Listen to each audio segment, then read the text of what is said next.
Start recording. Thank you. Yeah, I just hit it. Thanks.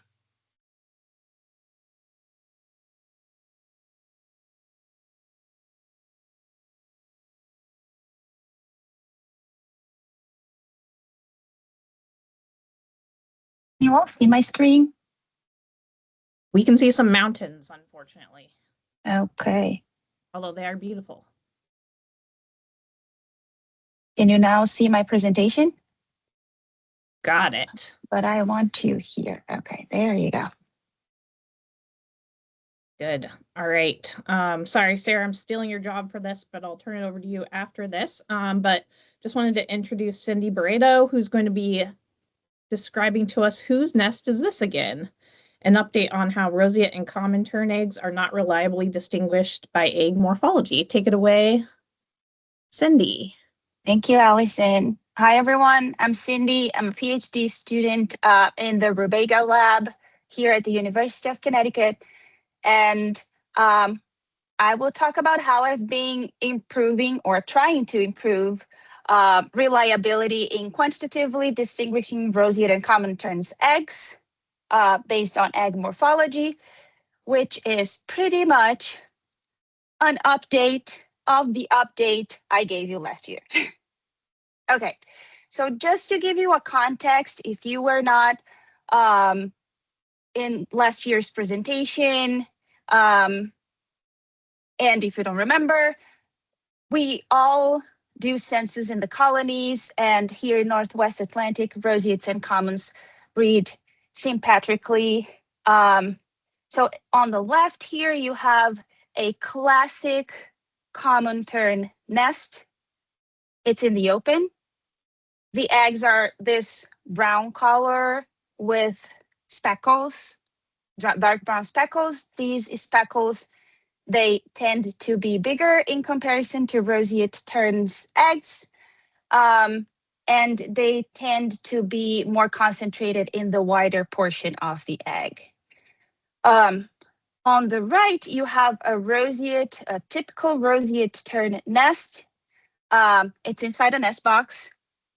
The eggs tend to be more elongated when compared to this classic shape of eggs that common terns have. They have similar color. They also have speckles with similar color, but the speckles tend to be smaller and spread everywhere on the egg. In my previous presentation last year, I also mentioned how we have these roseate tern nests, for example, those that I'm showing here in your screen, that don't follow either the clutch size number, and believe me, we did have hatched chicks with one of our 4 egg clutch roseate tern on Grego Island, but either the eggs are not as elongated as they are described, or the speckles don't follow the same pattern, or the roseates just build their nests in the open or in a microhabitat that we don't expect them to. We also played a game a couple of years ago. I showed you these 5 nests that you are seeing on the top of your screen. And I'm showing you this graph where you can see on the y-axis the percentage of either in green correct or incorrect attempts to identify the correct species that lay those eggs. And as you can see, we had mixed accuracy, identifying species based on how the eggs look like. And our average was about 50%, which is not too different as a random guess. Okay, so why is it important for us to be able to look at a nest and see the species that lay those eggs? When the roseates build their nests inside nest boxes or under rocks, it's easier for us to, okay, this is obviously a roseate. And when the eggs follow this standard look that we expect. But for example, as Margaret mentioned, on Great Gull Island, we are having an increase in number of nests in different microhabitats. So here I'm showing you a graph. It's slightly different from Margaret's. This one is a total number of nests on the y-axis, and on the x-axis you can see the microhabitat. And what I'm emphasizing here is the increase in nest numbers that we had from 2024, the white bar, compared to 2025, the gray bar. And these nests, the 2025 nests that were built and eggs that were laid in the open, represent about 24% of Roseate Terns nests on Great Gull Island. So I've been trying to come up with a solution for us to be able to standardize egg identification, relying more on morphometry or quantification rather than qualification or just how they look like, to see if we could have a better guess than 50% as we had with the photos when we played the game. So last year, I introduced you to my research where I showed you that I've been using this software called ImageJ. It's a free software, and it has this tool called Egg Tool. So as you can see here in those pictures, you can identify the edges of eggs and then tell the software, okay, this is an egg. Now measure width, length, and area of this egg. So those are the measurements that I've been taking to try to build the model to assign species based on morphometrics of eggs. So then my last model from last year, I used the total, I went to the field, took photos in 2024 and 2023. I took photos of a total of 475 eggs from 245 nests. Of those, 125 Roseate Terns nests and 120 common terns nests. I took measurements with ImageJ of width, length, and then I calculated the shape index, which is the width divided by the length times 100, and then it gives me this proportional index. The idea with those measurements was to build the model in a way that it could, based on this egg is more elongated, tell me that it's a roseate egg. This egg is more classic egg or ellipsoid egg. This is a common egg. When I calculated this shape index, what I had was a normal variety of shape indexes or indices with for the two species. So for example here, what I'm showing you with this graph, on the x-axis you see species. The different colors represent different years. And on the y-axis you can see the shape index. And I put those two red bars to show you that because we had this enormous variation in the shape index of the two species, most of the data of common terns, for example, fit in the same interval as Roseate Terns shape index. To be more elongated, an egg needed to be small, or to have a shape index smaller than 72, and to be the classic egg, it needed to have a shape index higher or between 72 and 76. Okay, I saw this big variation. I saw that the data overlapped. It did not have a statistical difference between species. So then I tried to train a model to see how the model would do based on that, even though with this big overlap in the data.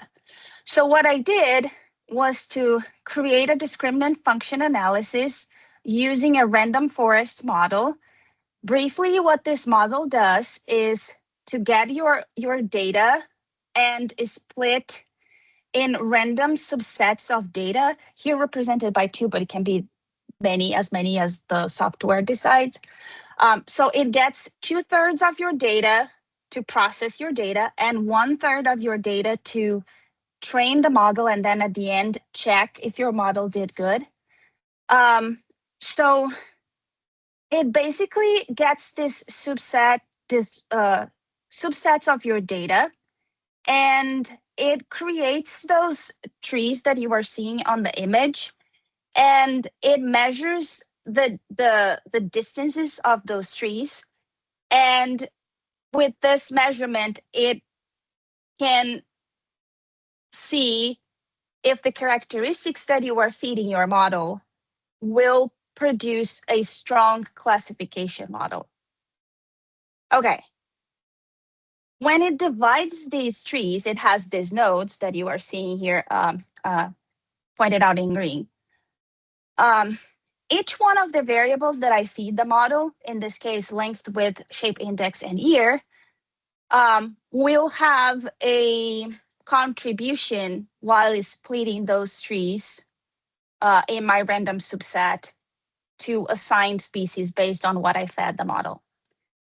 And each one of these variables will have a different contribution to see if the model will do better or worse.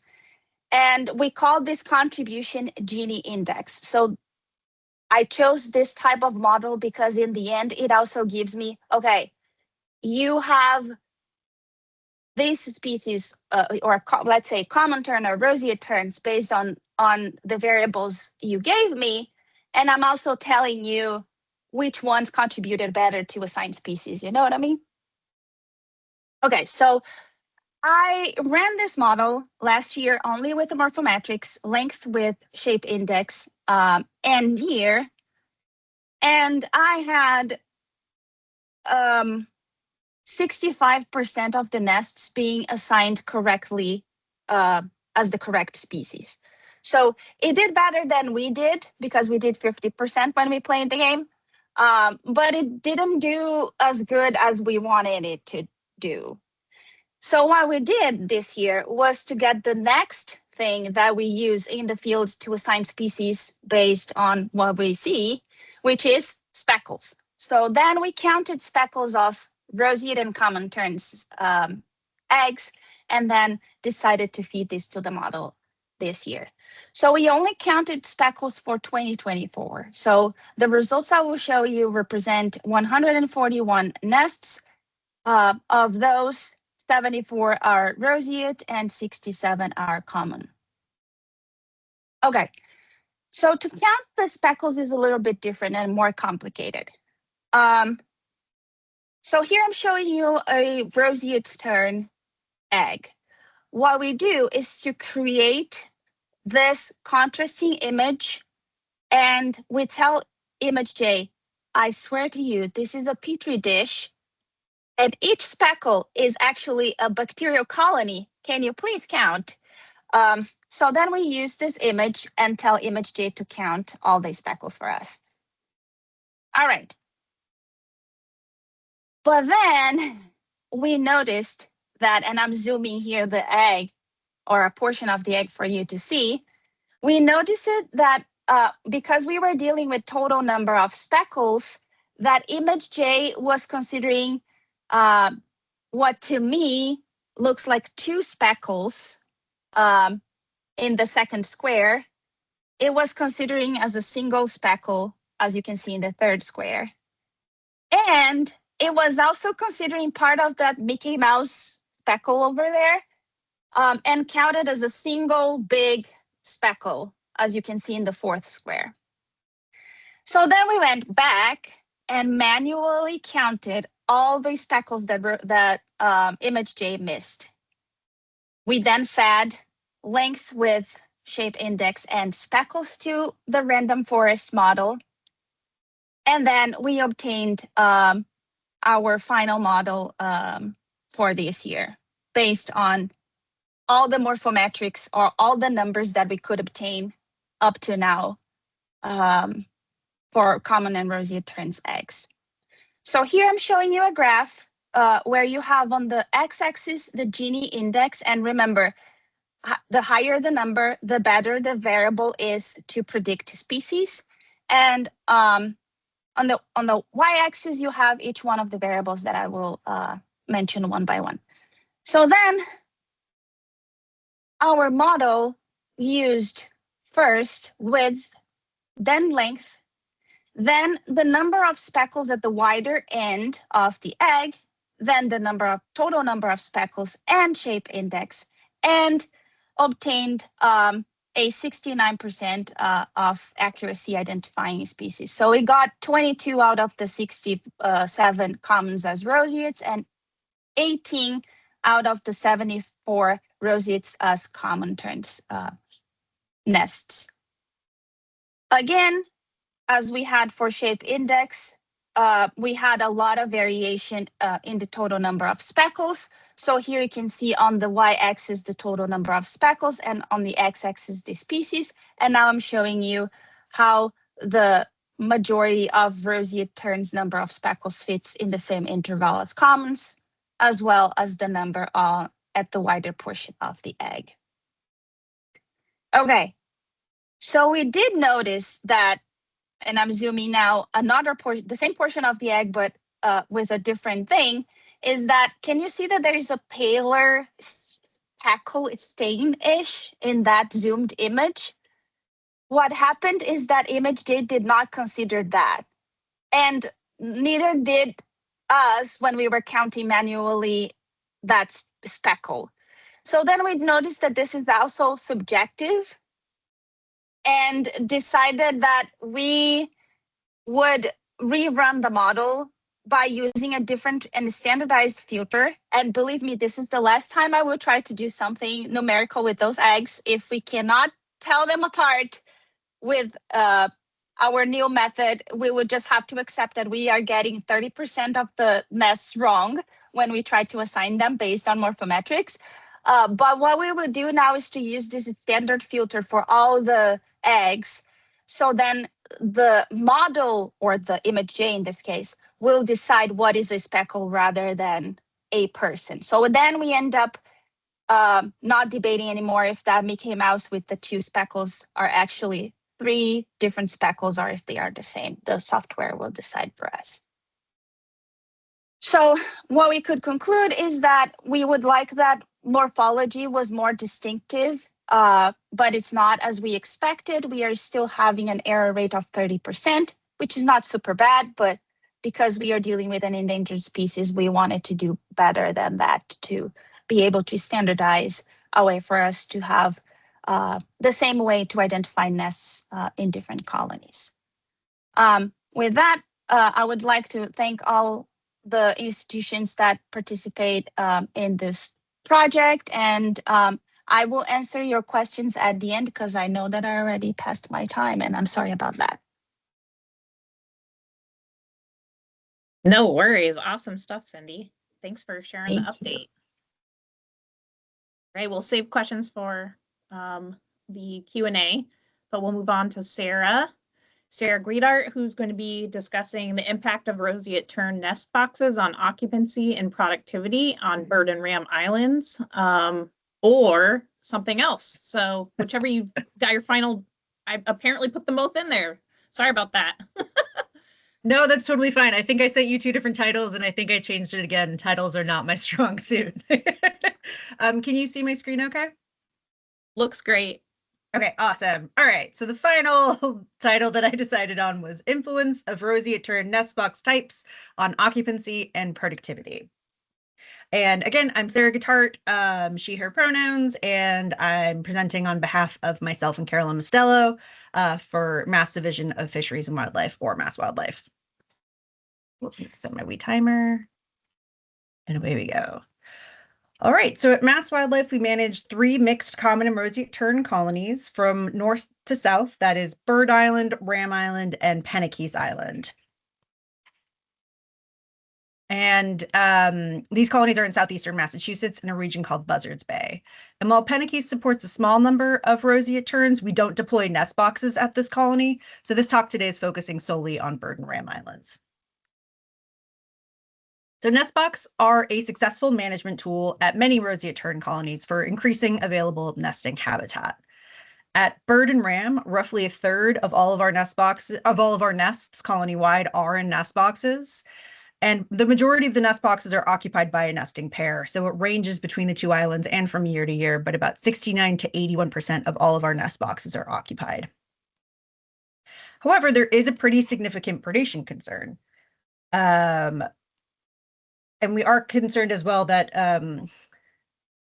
nest boxes are altering predation pressures for nesting roseates. So in 2022, which is what these images are from, we had really significant black-crowned night heron predation at Ram Island, and we are concerned that the nests inside the nest boxes were being targeted at higher rates. So Carolyn and the crew wondered if the way we built and then set up the nest boxes were providing night herons with easier access to nests. So to answer that question, Carolyn came up with some different nest box types and arrangements that could hopefully reduce predation pressure. However, we also needed to make sure that these designs did not negatively impact the roseates. So we wanted to look at how lay date, hatching and fledging success, productivity, nest occupancy, and chick sheltering were impacted by our different nest box types and nest box arrangements. And we conducted the study during the 2024 and 2025 field seasons, and we were fortunate to not have any black-crowned night heron predation those years. So while we have a better understanding of how these nest box arrangements impact productivity, we still are pretty unclear about how they help with predation pressure. So we debuted different nest box types in 2023, but for our study, we standardized data collection efforts in 2024 and 2025. We used a randomized complete block design and centralized our study nest boxes to minimize any potential edge effects. And I have a visual aid here that hopefully kind of demonstrates what I'm talking about. So the big peachy light colored plot is the entire roseate tern plot that we have. So that has all of the boxes, and the number of boxes and the types of boxes aren't standardized. And within that, in white, is our study plot. So that has the standardized number of nest boxes per nest box type. And then we have each nest box type in the blue colors in the middle. And since they were randomized, so one plot, the box type order would be A, B, C, D, E, as seen here, but then the next would be like C, E, B, A, D, or something like that. And all of the nest boxes were surveyed twice. We did it once for nest box occupancy, and that coincided with our census because we're collecting the same data essentially. And then we only did and we also surveyed them again for chick occupancy. We did that about a week before kind of colony fledge. And only our study nest boxes were monitored for the reproductive parameters that I listed on the previous slide.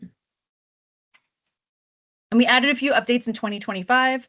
We increased the study nest box sample size from 30 study nest boxes per plot to 40, just to increase our sample sizes. We also only did chick occupancy in the study nest boxes in 2025. And this was because I noticed a lot of scuttling around during the 2024 chick occupancy survey. So we did it with just the study nest boxes to hopefully reduce the amount of scuttling, but there was definitely some scuttling. All right, next I'll introduce everyone to the different nest box types and arrangements. So first up on the left, we're going to go from left to right. We have our normal triangle. So these are just plywood boxes in a triangle shape. They're just wooden plywood huts, and they're placed in a line so that it's easy for us and technicians to check them in the field. So we essentially just kind of walk down these lanes. They are spaced about 6 inches from each other. So kind of down the line, you place one 6 inches behind the previous one. And we have them about like 1.5 feet to 2 feet in between the lines. And so we do this that we have plenty of space to walk through them, but that the common terns hopefully won't nest in between them. The second one in the middle is herringbone. So what we did there was we placed the nest boxes at kind of like a diagonal angle so that one entrance is essentially covered by the one previous. And we had about 4 inches in between the nest boxes for that. The last one for this slide is Crissy Crossy, which apparently I named.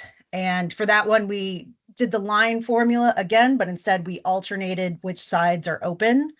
So if we placed one way, then we went 4 inches and placed it the other way. And then next is close stagger, again, going left to right. So the nest boxes are lined up touching each other so that both openings are partially blocked by the nest boxes in front and behind. And the idea here is that at least some of the entrance is blocked, but there's still enough room for adults to enter and exit. And then Carolyn debuted a new design entirely in 2023 called the Chevron. And boxes are diagonal and longer in length, and they fit together so that they make a chevron once they're all laid out correctly. And then rather than just entering from the side, we have these little mouse holes that the adults can enter and exit from in the middle of the box. And we alternated the entrances so that they're ideally not facing each other, giving the adults a little bit more privacy. And lastly, we have our old nest box design, which is just the normal rectangle. These are wooden rectangles placed in a line about 6 inches from each other, and again, about 1.5 to 2 feet in between the lines. And these are all really old and discontinued and rotting, so we didn't include them in our analyses.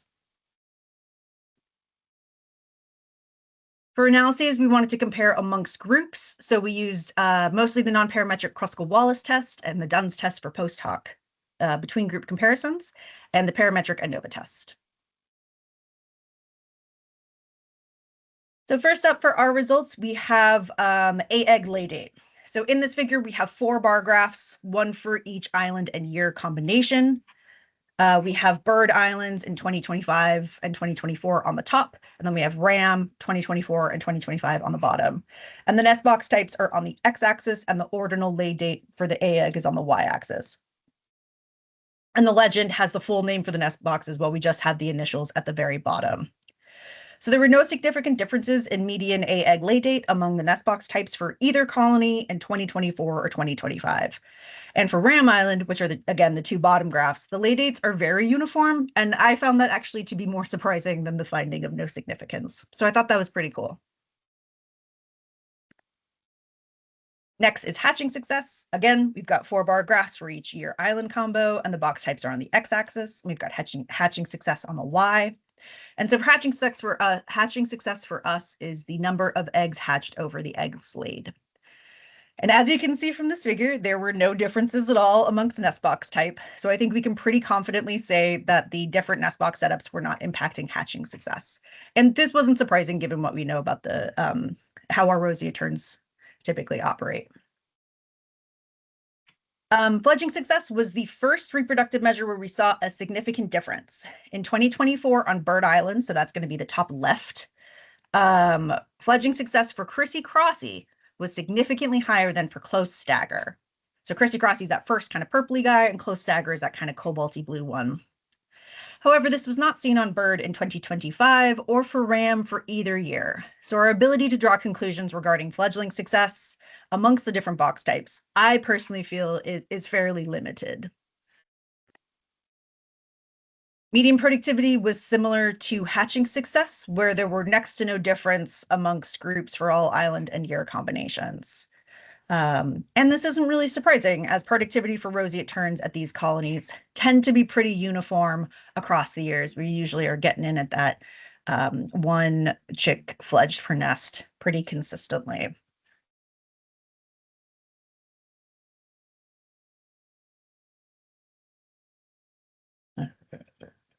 Oh, here we go. Okay, sorry. So it seems like most of our reproductive measurements show little to no differences between nest box types and arrangements. But what about just general occupancy rates for breeding adults? These results I feel like were really interesting. So for bird, which top 2 bar graphs, Close Stagger, the cobalty blue color, had significantly lower occupancy rates than the standard normal triangle, which is the yellow one all the way at the end. For Ram, though, Close Stagger had significantly lower occupancy rates than Crissy Crossy, the blue one, but only for 2025 on the bottom right. There were no significant differences amongst nest box types in 2024 for just general nest occupancy. And so looking at this, I think while we can't determine which nest box type is a slam dunk preference for our colonies, I think we can pretty safely assume that Close Stagger tends to not be a favorite for our breeding Roseate Terns. Our last parameter of interest was chick occupancy. And the reason why we were interested in this is that we noticed in 2023 that both common and roseate tern chicks, particularly older chicks that were just like maybe a week or a couple days away from fledge, were using a lot of the nest boxes as shelters. And we were interested to see if any of our nest box types or arrangements provided additional chick sheltering opportunities and if there was a preference among them. So for RAM in 2024, which is the bottom left bar graph, chevrons had a significantly higher average chick occupancy than close stagger. However, I do think that this result was pretty heavily skewed by us finding a chevron nest box with 2 chicks in it. For the most part, we either found no chicks in a nest box or 1, and we found 2, which is tending to skew a lot of our analyses results with that. And then, and then I also think that because close stagger had just less nesting occupancy in general, we were likely to not see chicks in there. So I think that might explain that significant results in 2025, but then not really seeing anything in 2025 for RAM or anything for bird in either of the 2 years. Our last parameter of interest was chick. Oh, we already did that. Sorry. Okay, so final summary for nest box type and arrangement, we had no impact on median egg lay date, hatching success, or overall productivity. Nest box type and arrangement was significant for nest box occupancy on bird in particular. Normal triangle was significantly more occupied than close stagger, and on RAM, crissy-crossy was significantly higher occupied than close stagger, but for 2025 only. For fledging success, maybe crissy-crossy had higher fledging success than close stagger for RAM in 2024, and chick occupancy, the chevrons had higher chick occupancy than close stagger, but again, only in 2024 for RAM. So when there were significant results, the lower option was always close stagger. So I think we're pretty confidently not going to be using that arrangement type in the future. And we think that that probably comes from the fact that roseate terns just like a little bit more privacy. So we just really quickly want to acknowledge Amanda Vignette at Mass Wildlife for all of her help with the planning and the stats behind this and just the general organization of how we set up the study. And then Attentive Energy for their funding. And we have so many field participants, both within Mass Wildlife, but also from U.S. Fish and Wildlife Service, from Mass Audubon. So we just really appreciate everybody's help with this project. If we have some time, I can take questions or we can wait until later, but I've got Carolyn and mine email on the slide right here. But thank you all so much for your time.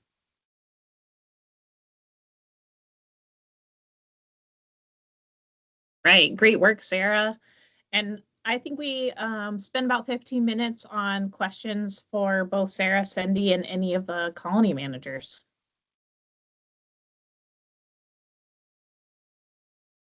Saw a lot of stuff happening in the chat. Let's see here.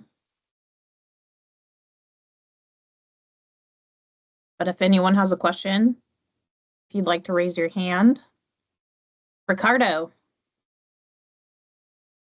I had a question for Eileen. I heard her mention dry ice for predator management of rats, and never heard about that. I'm curious how that's done.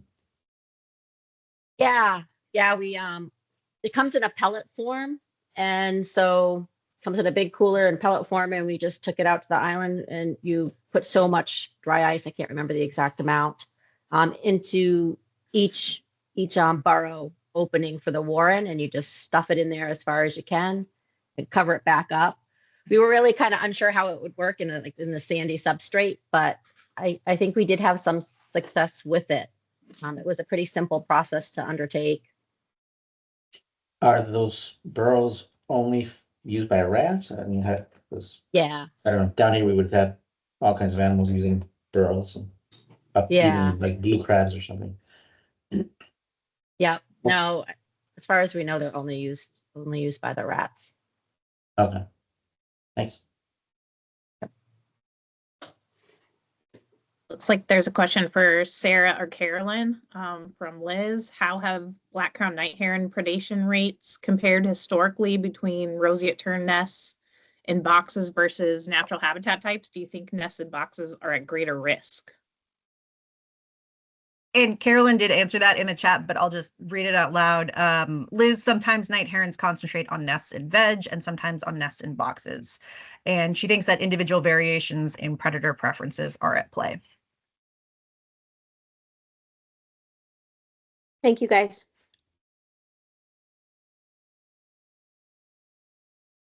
As a follow-up on that, I'm curious if you tracked predation rates in the different box types at all, or if you had any, I don't know if that was possible. Those photos of the heron going right into those triangular ones were pretty scary. So I was hoping that maybe some of your arrangements were able to reduce predation rates. We didn't have any, that's a great question, thank you. We didn't have any black crowned night heron predation in 2024 and 2025. We did have gull predation and ruddy turnstone egg predation, but we haven't looked at those yet. What I would like to do is when I have maybe a little bit more time is we do record what happens to eggs and chicks with like suspected predation or evidence of predation. So that is something I'd like to look at in the future, but predation rates were just really low for our study nests. Like the predation we did see was colony wide. I'll say, Suzanne, that it was the only time I wish we had black crowned night heron predation while we were doing the study. But unfortunately, we did not.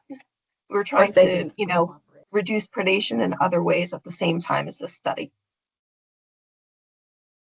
Only other thought I had with regard to the nest boxes is that, if the older adults are just used to the triangular boxes and it takes them a while to, colonize some of the newer box types. And if over time you might see a shift, but as they were all sort of really new, it'd be really interesting to repeat it once they've had all of the options for a while to see if, some of the young that hatch out of some of the other box types and or, new individuals arriving at the island, or I don't know if there's any shifts. Absolutely.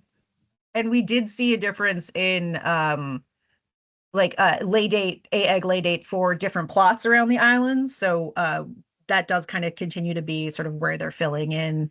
There tends to be like the prime time spots there, and it seems like none of the nest boxes had any issue getting filled in those.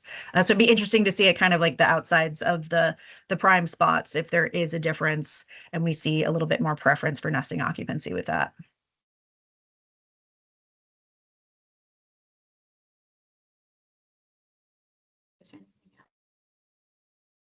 I actually have a question for Ricardo. I was really, it's really unfortunate to see the declines in roseate terns in the Florida population and the U.S. Virgin Islands. And I'm just wondering about additional use of like chick boxes or nest boxes, or it just seemed like you guys are using the pea gravel, but compared to what we have up here, and maybe it's because of predation pressure, but we have a lot more boxes out and about for the birds to use for shade or to evade predators. And I'm just curious if there's a reason why that hasn't been used. Hurricanes blow them away every Actually, I tried that in 2000, 2001, because I learned that from the Northeastern folks. Back then, they were still using tires, so I used both tires and nest boxes, and not a single bird used them. I don't know why. It could be the heat, because the temperatures down here are much higher than up in the Northeast, but they did not touch them. The only species that did go inside them were bridal terns. We don't have that many, but we did use them, and they're large birds. And you probably saw one of those on the roof, one of those nest boxes. That's one of the sites that tried. So I tried both on the ground colonies and on the rooftop colonies. Rooftops are even hotter. What we do is use nest boxes on occasion, or little teepees, or pallets for shade. So they will use them, chick will use them readily for shade and cover from predators, but not for nesting.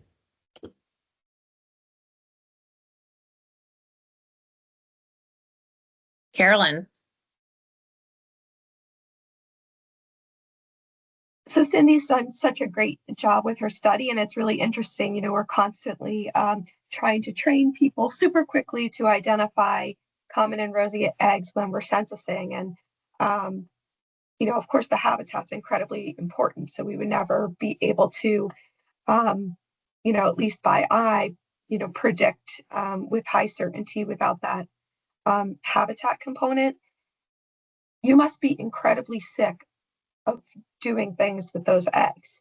But I wondered if you're going to keep going, if you would consider adding in the spot color, because the roseate spots do tend to be almost black in a lot of eggs, and if that addition to your model might improve prediction. That is a great question.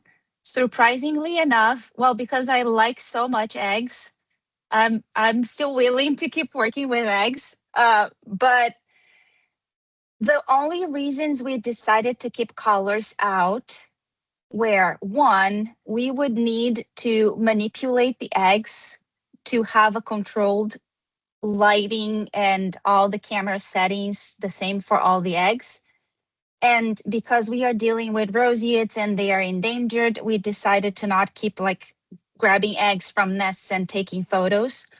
We decided just to use the photos of the eggs we can photograph without touching them. So we decided to keep the colors out. And two, we saw so much variation in the colors. We saw some blue eggs in the field. So we were like, we would need a way more controlled study if we decide to do colors. So we decided that that could not be part of this right now. If we decide in the future, we will have to design a complete different way to deal with those big differences that we see in colors for different eggs in the same species. So, yeah, but that would be great. Maybe museum eggs would be good for that, for the color. We'll see. If they haven't faded. Yeah. That I can understand that. Yeah, you'd need to do something totally different and maybe lab based. So anyway, Yeah. Really interesting and great work. Thank you. Thank you. Or the amount of contrast or something. Yeah. Like, Sarah. Yeah, one thing that I was thinking about, and I managed to pull up the 5-year status review for the Caribbean population, but with such kind of precipitous decline, I was interested in why this subpopulation is listed as threatened rather than endangered, and if that's something that it's kind of a hot button issue, I think, just also with like the federal government right now and everything. But I don't know if there was any like this, we weren't able to do it because there wasn't enough collection of data at the time. It's also, you're working with multiple countries, so it might just be like difficult getting all of the data together at the same time. But has that been a topic of conversation amongst the Caribbean managers? And I know Victoria isn't here. That would be nice to get her input on it.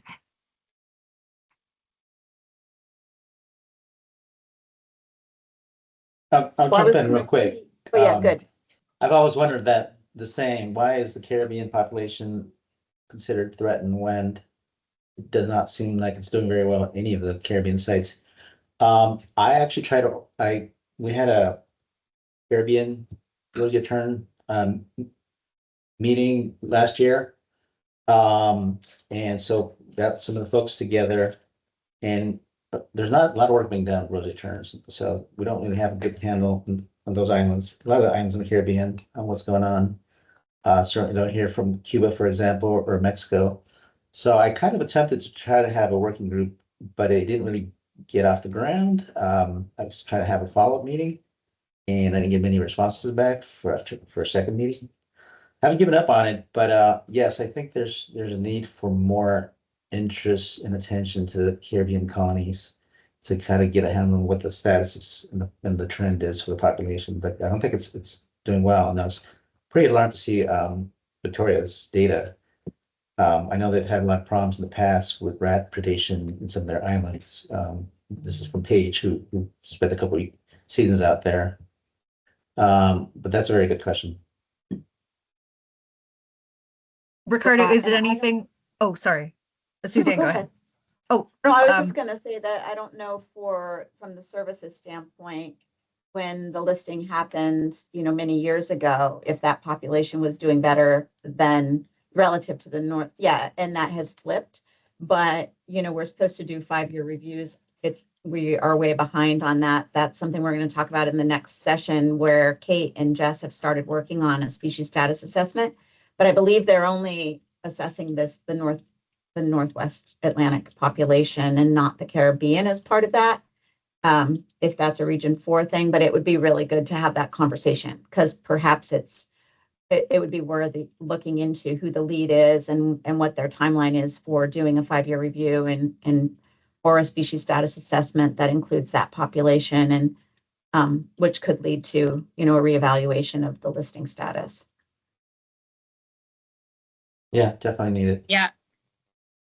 And I had talked to Sean and a little tangentially Maritza about having a conversation just with, managers to talk about this a little bit more. So I'm happy to help facilitate, if we can, help you, Ricardo, have that conversation if you still want to do it.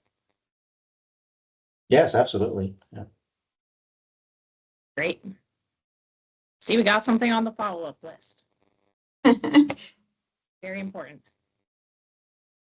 Right, we have about 2 more minutes for questions if anyone else has any.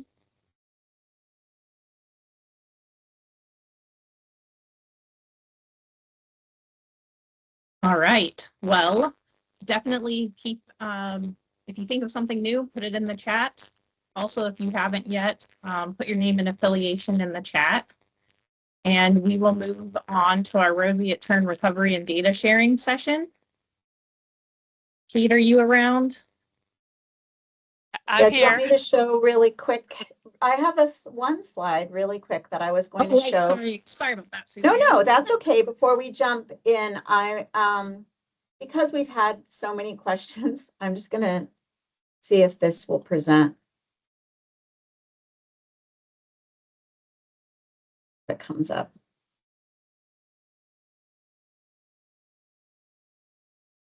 Okay. So as many of you know, we've had a lot of questions, and this is actually, the timing is good coming off of what we were just discussing. Lots of questions about the turnover within the U.S. Fish and Wildlife Service. We had a little bit of a crazy year. And so we currently do not have anyone assigned lead for Roseate Tern in terms of, one point of contact at the Fish and Wildlife Service. So we wanted to just take an opportunity to share some contacts as part of the presentation today. So for, regulatory consultation, Section 7 consultation sorts of questions, and this is again just for the Northwest population, but for folks in the Maine region, we have a biologist at the Maine field office, Juliana, who is taking on that work. David Simmons is currently taking on that work at the New England field office, which would cover the other colonies in New England. And then Steve Papa at the New York field office is the point of contact there. Abby Goldstein is still at the regional office doing the, permit reviews and issuing permitting permits for tagging. I probably shouldn't have put banding there. That's the bird banding lab. But anyway, species status assessment, Kate and Jess. So I have Kate O'Brien listed here. And then, there are other biologists like Allison and myself who work mostly on habitat restoration and recovery type of work. And so we're also available for general questions and can forward folks to the appropriate person. We do hope that at some point the hiring freeze within the Fish and Wildlife Service will end, and we'll be able to hire additional biologists, and at some point have one person who continues to be the point of contact for sort of more all things Roseate Tern. But for now, the other support staff are here. So I will stop sharing and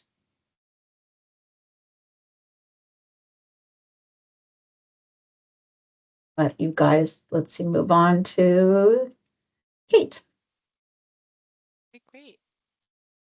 Allison, do you want to start the Yeah, sure, no problem. Awesome. Thank you so much.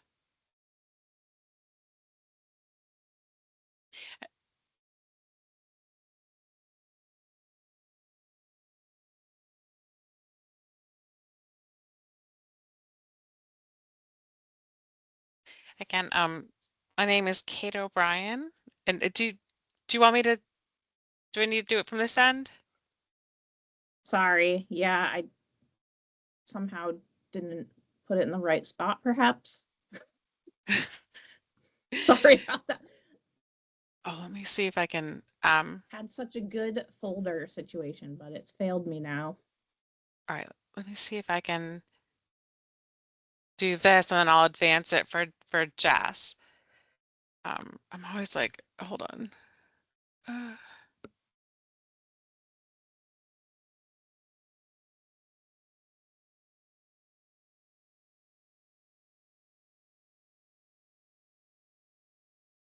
Bear with me. I did not. I'm also happy to share it, Kate, if you want. I don't know if your internet's Yeah, would you share it? That would be Sure, so I can great, do that. Jess. Thank you. I'm like just staring at my screen. I've got too many things open. It's kind of embarrassing. Actually, I got it finally. Oh, good. All right. Sorry about All right. that.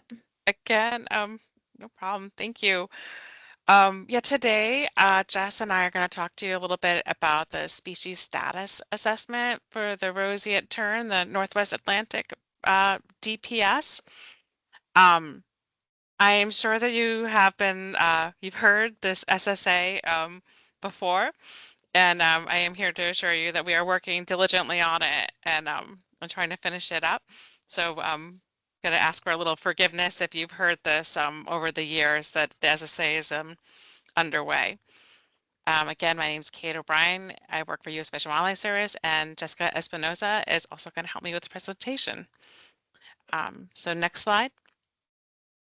Again, since there's two different recovery units for the Roseate Tern, all of our listing documents kind of fall parallel. Well, not parallel.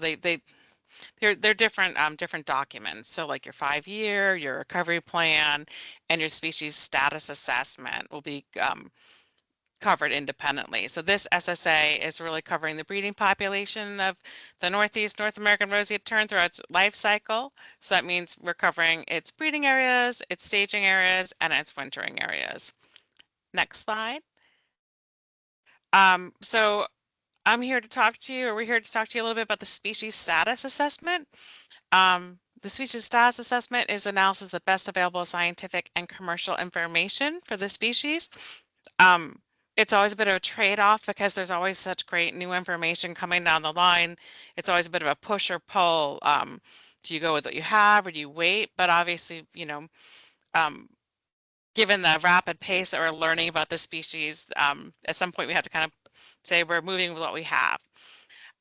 So we're gonna we work to characterize the viability and extinction risk to the species that is relevant to other recovery planning options, such as the 5-year review and down in delisting where it's relevant. It provides information to help inform and update our recovery criteria, characterizes the magnitude of threats across the colonies, and it just really provides the foundational science for all the follow-on documents that the recovery planning requires. So it looks at the species needs, the species current condition, and then it also looks towards the species future condition. Next slide.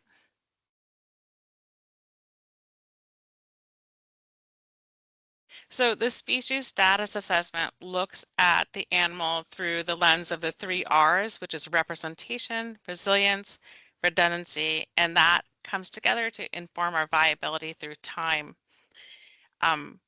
Sometimes the 3 R's can be a little bit messy, but the example for representation is it's looking at the species' adaptive capacity or flexibility through time. It can be measured either through genetic or environmental diversity within and between populations. When you have a higher genetic or morphological, behavioral, and physiographic or its niche diversity, it makes it more likely a species can adapt to changes in its environment.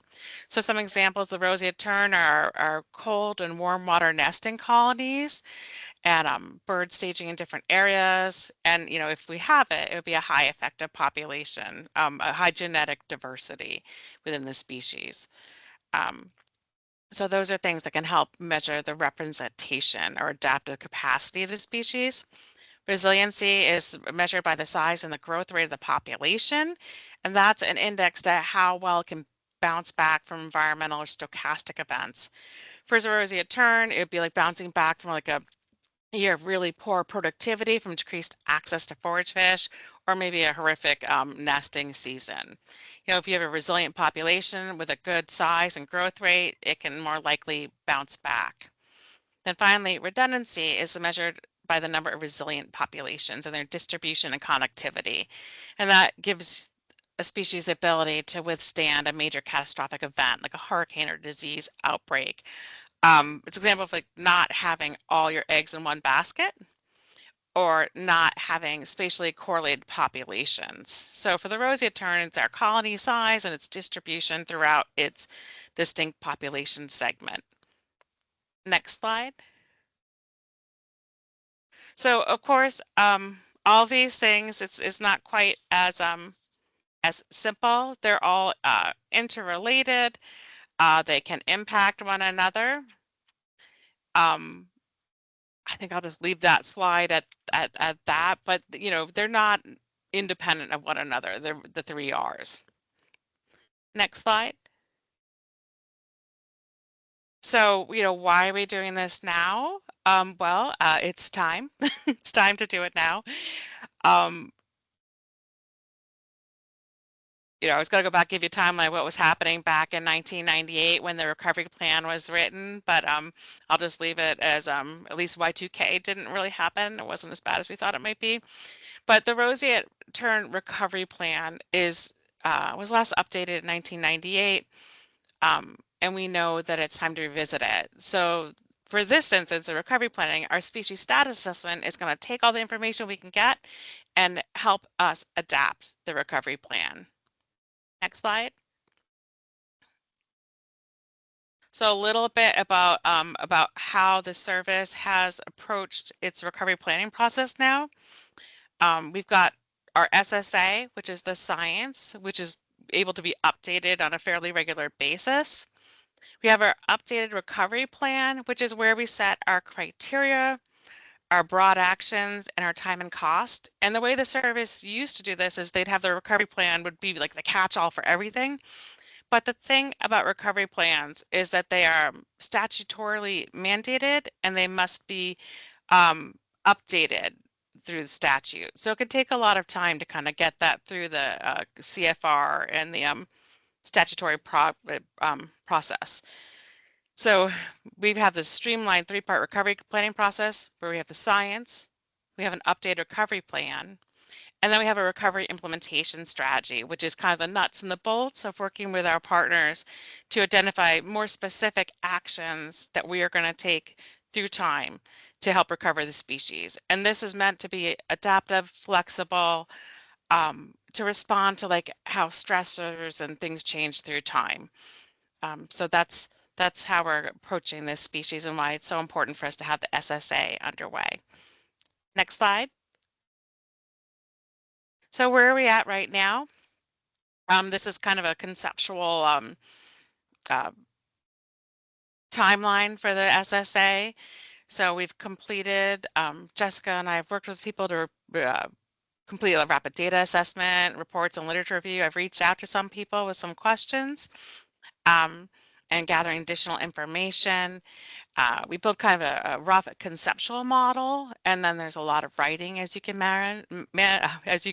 imagine. We write a lot. We look at the current conditions. I've written that up, and right now we're at the model analysis and development part, which we will use to inform our analysis of species future conditions. I know that people are kind of talking about what the best way is to approach this. There has been a fair amount of staff turnover, so stay tuned on the model analysis and development. Then we'll have future species conditions, more writing. We'll take the SSA for an internal review, and then we'll be reaching out to people for peer, technical, and interested party review. So stay tuned. This document is not going to be created in a vacuum. We want to hear back from you. So that time is coming, and there's a little bit of a different approach, whether you're a peer reviewer or technical or interested party reviewer, but you will hear more about that. We will incorporate revisions and then completing the SSA report and have it out on ECOS. Once we have that completed, then we can move into using that science to update our recovery plan and our recovery implementation strategy. And that's really incredibly important work. So we're looking forward to getting there. Next slide. And then this is like how you can help. Obviously, when the SSA is out, you can help us review it. And today, Jess is going to help guide us through a little bit of more of our information questions that we're still having. So we're hoping that you can kind of help fill in some of the gaps here. So take it away, Jess. Awesome. Thanks, Kate. So next slide. All right. So hi, everybody. Just a brief introduction. I'm Jess Espinosa. In case you haven't met me before, I'm still working as a Pathways intern with Fish and Wildlife. So I'm here in the capacity of the SSA, but I'm also currently at the Smithsonian Migratory Bird Center, and I'm working on the sea level rise for the Caribbean. So many of you across the range have probably gotten emails from me, might have gotten requests for information, especially on the sea level rise modeling part for the SSA and for the threats to the breeding grounds. So thank you so much for all of your information, especially to the people who filled out the email questionnaire that we sent last year. I think it was early last year in 2025. That was focused on the threats to the northeastern or northern, whatever we're calling it, the breeding colonies specifically. And we've incorporated a lot of that already into the SSA. So right now, we're trying to fill in some of these gaps for sections that are still lacking information. And one of those areas is threats specifically on the staging, migration, and non-breeding grounds. So I'll just briefly go through what we've compiled so far as threats. That's from what we'd solicited back last year. Some people gave us some information outside of the breeding grounds, also some things that we found in literature, etc., and old documentation. So if anybody has feedback on these threats and their importance, or if we're missing any, for instance, feel free to either raise your hand, write in the chat. We'll also leave some time for discussion after, and we'll be taking notes. So, all right, next slide, please. Okay, so in general, there are several threats that people had mentioned. There's always going to be a predation threat, a risk for terns, though it might be not as prevalent outside the breeding grounds since there aren't eggs and small chicks that are present outside of the breeding area. But if anybody has thoughts on the magnitude of predation as a threat and whether there are specific predators to note on outside of the breeding grounds, that's great to know. Next slide. Habitat loss is also obviously an overall concern for the birds as they need places to stage, stop over, and roost outside of the breeding season. And loss of areas of high use might lead birds to doing things like having to travel longer distances without stopping, lowering their body condition, or they might need to find alternative areas that might not be as lucrative for foraging or for roosting. So for general threats to habitat loss, we have listed sea level rise, erosion, large storms like hurricanes, also as well as any other anthropogenic causes like coastal development that might be decreasing habitat. Next slide, please. So disease is also a widespread issue, as we know, and while we have some information that's coming in from breeding grounds, it's unclear about disease spread and whether there are specific diseases to be concerned about outside of those breeding grounds. Next slide, please. And this is the same with prey availability. The birds obviously need food throughout the year, not just on the breeding grounds. And there is some information that sand lance is declining on staging grounds, obviously due to its proximity to the breeding ground area. But we have little info on prey availability in during migration and on non-breeding grounds. Next slide, please. So there were also some other threats that people mentioned regarding specific locations. So wind farms have been brought up a lot as potentially disrupting terns on staging grounds and during their migration. Power line construction and placement is also known to pose a threat to birds on their non-breeding grounds. We've also gotten some comments about oil spills, mangrove destruction, and shrimp farming that are potentially causing issues for birds on the non-breeding grounds, but we're not entirely sure what the magnitude might be for those threats. There have also been reports of overexploitation and hunting of birds, especially on the non-breeding grounds, though it's unclear how prevalent this still is or whether this is more of a historical threat. Next slide, please. And we've also received some comments about potential future and emerging threats that might become more important over time. These include things like tourism and subsequent disruption of habitat, largely due to increasing coastal development. Also, any new emerging diseases that we don't currently know of or that aren't really an issue right now in the colonies. Also, microplastics and other food contaminants that might come from marine debris, and interaction with potentially toxic oil and gas platforms and the surrounding waters. And aquaculture was also mentioned in regards to pollution discharge and potential foraging impacts. Next slide, please. So overall, we wanted to get some feedback from all of you as to whether this is a comprehensive list of the threats on the staging, migration, and non-breeding grounds. And if there are threats missing, we want to know about those. We also have little knowledge of the magnitude of these threats specifically. So the frequency, how often they're occurring, and the impact if they do actually occur. And we're interested if you have some top threats that you think are really important, we would like to know that. Next slide. And so this is just a list of all of the threats again, just on one slide, so you can look at them. If you have any comments or thoughts on these, or, again, want to add any more threats and their magnitudes, please feel free to jump in. We have some time for discussion. I don't know exactly how much, but because everything was shifted a little bit, but we definitely have at least a few minutes before the next session, which is also on recovery. So it's still, you have plenty of time if you want to talk about anything. And yeah, I see there's some stuff already in the chat. So I'll just look. Okay, great. So PEFAs, just says PEFAs are a major threat on staging sites. Okay, great. Let's see. Okay, looks like that was the main threat. Sorry, feel free if anyone wants to raise their hand.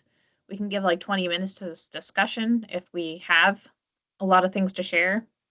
We'll put peregrines on the list.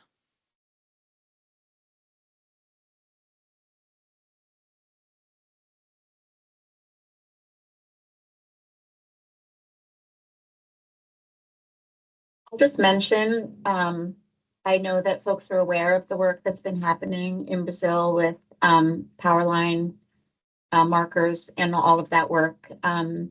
I have a report from December of 2025 that I got from John Herbert at Mass Audubon. I don't think he or Joan Walsh are on the call right now, but I have a report that really characterizes movements of birds through some of the wind lease areas and offshore oil and foraging areas in and around those platforms and some of that. So if it's helpful, I can share that report, and we could also reach out to them.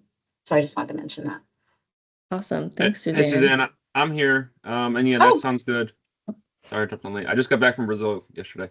And Hafa's talking later today. Who's been leading that project? Yeah, there's lots of great information coming out of those guys. So I just want to make sure you guys were aware of it. I saw there's also another, there was I don't know if I think it was a presentation, right? On the hunting and capture of roseates on Winter and Grad. So we'll definitely look up that. That's awesome. And also, I think Rafa was a co-author on that, and I believe he's going to be here today. Okay. Yeah, I'll message him if he's not on. I see Margaret, you have your hand up. Yeah, hey Jess. Just because my own brain is currently occupied with this, it occurs to me that no place in habitat loss are you addressing elimination of habitat from invasive plants.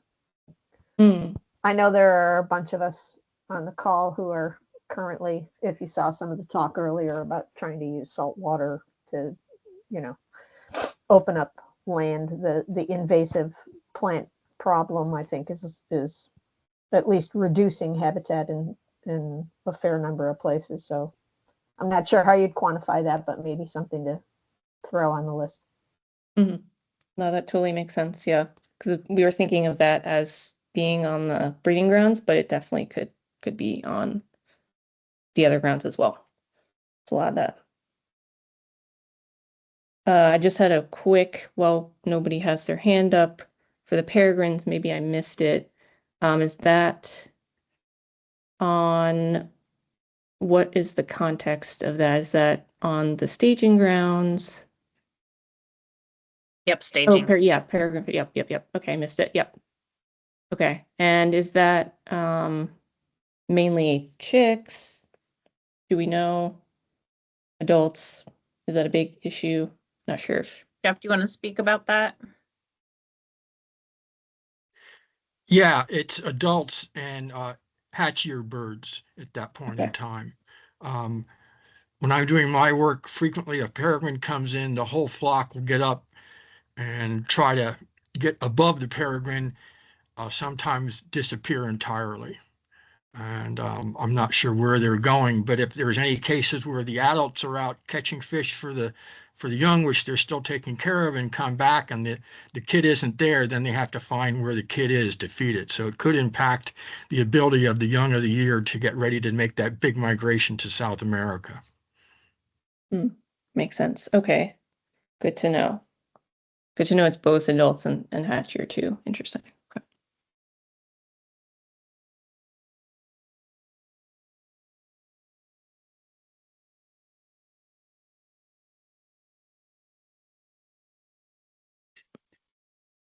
Know if there's anything else for our presentation just went out. If there's anything else on that,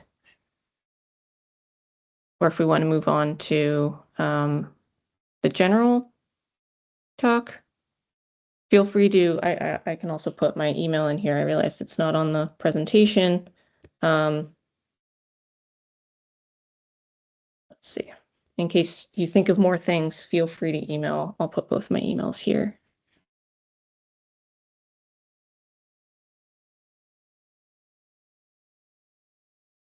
See, It's like Ian. Yep. Has his hand raised.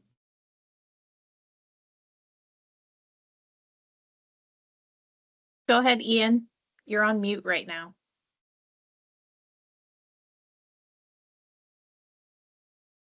It should be near the top right corner, the one that looks like a little microphone says mic. There is an issue about the listing of the Caribbean roseates. My understanding was that the listing was for the entire Caribbean population. Is that incorrect? That should be correct. That should be correct. In that case, there are lots of Caribbeans all over the eastern the Caribbean. Lots of roseates all over the eastern Caribbean, and the decrease in the U.S. Virgin Islands is not a basis for concern in its own right.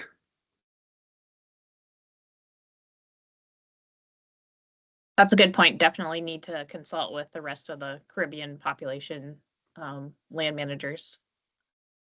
It is listed in the Birds of the World account.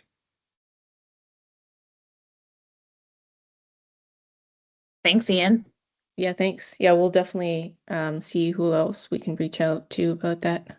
You can contact me if you like. Great, thanks, Ian. Jeff, I think you have your hand up. Yeah, to follow up on what Ian said, I believe at the time of the listing, they listed the Caribbean population as threatened simply because of the inability to tell the birds apart on the wintering grounds. And they really didn't have that much information, although I think the overall breeding population sizes for both the Northwest Atlantic and the Caribbean population were similar at that point when they were listed.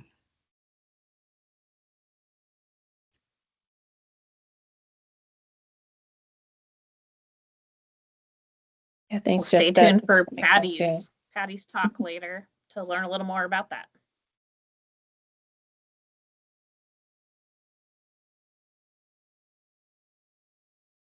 All right, anything else before we move on to, I guess, more general talk about roseate recovery?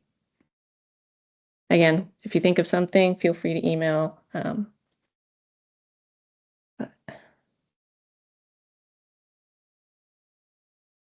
All right, so let's go just to the next slide. So essentially, this is a more open time to just talk about general roseate tern recovery in general. Again, I don't know how much time exactly we have, but we have at least, I want to say like 15 minutes. But between now and the next 10 talk. to 15 minutes. Okay, great. Sorry, Jess. No, you're good. I was like, I think we have that time. And so yeah, we just compiled some of the previous topics that people had brought up in 2023 and 2024 that were somewhat unresolved. So we're just here to facilitate any discussion that anybody wants to have. Feel free to use any of these topics that we listed here or bring up something else. This is more of a general roseate tern recovery. So it doesn't have to be specific to the SSA or to the Northeast, for instance.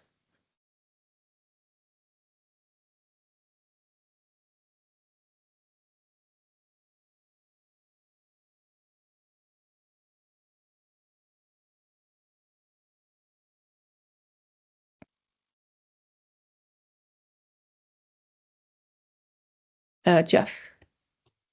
With regard to your number 3 item, what are the birds doing prior to year 3 when they start to breed? Work we've been doing on the staging sites suggests that a lot more of them are returning north, but they aren't necessarily going to the breeding colony sites, or they may only just make brief visits there. We still need a lot of tracking data on birds of the non-breeders or pre-breeders, if you will, to find out what's going on and where they're spending their time when they do come back north. Interesting, very interesting. So they're not migrating south, they're just kind of staying in the area someplace that we don't know of. Right. So like I said, there's a great need for more tracking, especially of birds, before they recruit into the breeding population. Makes sense. Yeah, hopefully we can get some of some more tracking data in, and in subsequent years as well, more tracking studies.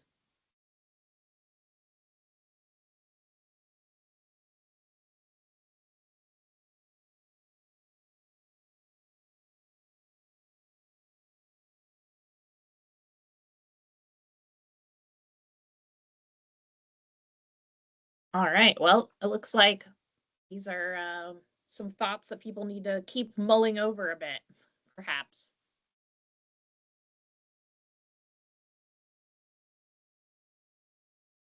So no problem. We can move on to the next one. That'll put us a little bit more on track. So thanks, Jess and Kate, for sharing and getting this conversation going. And if anyone does have any more thoughts on threats, whether it be breeding or staging or wintering, definitely reach out to Jess and or any of the rest of us on the team. Yeah, thank you so much, everybody. Jess, I'm wondering if maybe this slide could be just copied and pasted into the chat as well, just as a sort of for anyone coming back, if people are coming in and out, could see these questions and might respond in the chat. Just a thought. Sure, yeah, that's a good idea. I'll just copy that. Oh, or you already got it. Awesome. All right, Thanks, got it. Allison. Like Holly has a question. Thanks. Yeah, I just thought I would speak, if we have a little time, speak to that third question about the persistence of roseates with respect to interactions with common terns. I don't really have an answer to this, but I do want to just point out, I think it's a really important point. And I know people have done various forms of research at, on foraging grounds as well as at colonies. So there's kind of two aspects to that question. I know I've done work at sea showing the importance of mixed species flocks, right? And roseates relying on them, for local enhancement. But of course, there's also a lot in the literature about the need to have common terns at the colony. So, and I think all the colony managers can probably speak to that. So I think it's a really important point. And if it's literature references that you need to support that, or Carolyn, yeah, maybe you can speak to that. No, finish up whatever you're going to say, Holly. That's it, really. I just wanted to if we had time, I wanted to just get the conversation going on that, because I think it's a really important point. And we've had this conversation for Scram, to be honest, whether common terns can be used as surrogates for roseates. It's a different question, but it's related. Yeah. So, go ahead. Yeah, I do think we want common terns to be surrogates because we don't think we have anything better, but they're very different. But related to what you were saying, on the nesting islands, we're thinking hard about this because we have to establish these sort of common tern free zones for roseates, because if we don't and the common terns are nesting too close, then the roseates won't nest. But I think that there's sort of there's probably a sweet spot, and when we establish these really large blocks of nest boxes, then you're diluting the effect of common terns, which is probably a good thing in years when you don't have predation. But in years when you do have predation, it might have been better if you had established these, many smaller nuclei, so that roseates are actually benefiting from that edge effect of common terns. And when you have these, big tenements, the common tern impacts are diluted. And so they're not impacting roseates as much as far as aggression, but the roseates are also not benefiting as much from the predator deterrence behavior that common terns could bring. So I think that there are just a lot of topics related to how the birds interact, and how their ecologies are intertwined, and they can be mutually beneficial to each other. But it's quite nuanced, I think.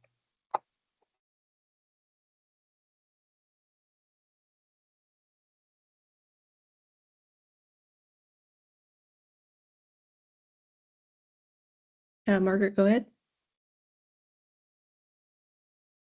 Yeah, hi. I mean, just for the room at large, to go back to the very first question on the list about what happens to the population if some of the colonies are lost. Folks have been coming to the meetings for at least the last couple of years are have to be aware probably that Jess has done a pretty deep dive analysis on what sea level rise is going to do at Great Gull Island. And I'm just wondering, most of the other islands are, I think, much lower lying than the highest parts of Great Gull Island. And I'm wondering if anybody has in train sea level rise analyses for their islands, just to figure out whether or not we're going to have islands in those places in 50 years or so. Given how long it takes for these recovery document processes to work, it seems to me that that's a pretty important component to include in the projection of what needs to happen for recovery. I'll just jump in there, Margaret, actually. So Kate didn't mention, but for the SSA, we solicited information from all of the northeastern colonies, including Canada and US. Got areas of nesting, and then I did the sea level rise modeling for those. That's all done. There are some colonies that I don't know off the top of my head, but because I don't have it in front of me, but there are some that are higher up.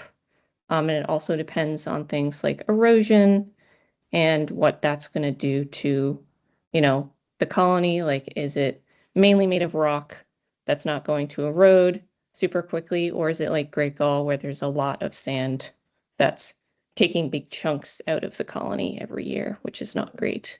But that's going to be incorporated into the SSA, and we have that ready. That's great.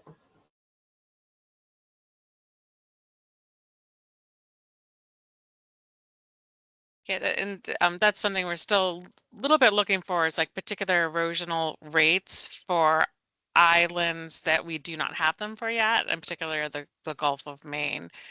But we've pulled together some of those rates, but we'll be definitely looking for feedback on that. Yeah, a lot of those rates were estimates that we could find from like general, very, very general areas. So that was kind of difficult to get in some aspects, but. Yeah, I mean, I think when we've got, I think Kate was the one who pointed it out earlier, 90% of the population on 3 islands, and 2 of those islands are very close to each other. If all 3 of those islands are not going to stay above water, it's going to be pretty important to have a strategy for where those birds go. Yep, agreed. Chris? Yeah, on that note, I know we're losing habitat on our lower reaches of Faulkner Island. Even our American oyster catchers have started to leave the beaches and move up to the shelves, which isn't great for them because it's hard for their chicks to get through the revetment. But I guess making sure that even if you have high islands, like Faulkner's pretty high, but we don't have great habitat as you move to the upland, it's very vegetated. For Roseate terns, common terns can nest up there, but so that's also, I don't know whether you're taking that into account with higher islands, whether there is habitat for them to move to. Yeah, that's a great point. So for the analysis, it was based on the current nesting areas. So if they could move someplace else, we didn't necessarily consider that because it differs on the island, and we didn't want to say, hey, they can technically use all of this because they might not be able to. And there might be buildings, there might be like uninhabitable areas, things like that. So for now, it's just we used the nesting area if we knew it, and then we also used the entire island, or the entire, I think they're all islands in this case, the entire island. So we have numbers for both of those, and how that's going to change in baseline to 2020 through to 2100 at different time points. And then 2 different climate scenarios. Carolyn?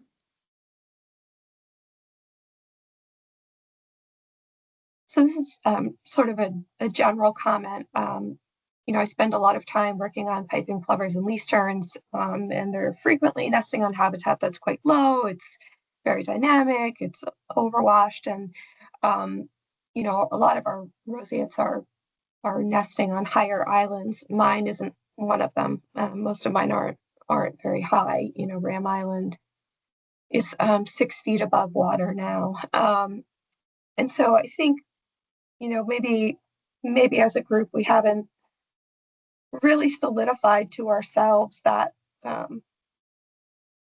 the path the paths forward for our roseates is just to accept that the islands are going to be nourished, and they're going to be need to be nourished repeatedly. Like we're not going to fix our islands once and have them last forever. Like a lot of them are at the point now where they're, obviously they're getting lower, and we're seeing more overwash, and we can repair those islands and keep adding material to them, but we're going to keep having to do that, and they're not going to be fixed forever. And so I think,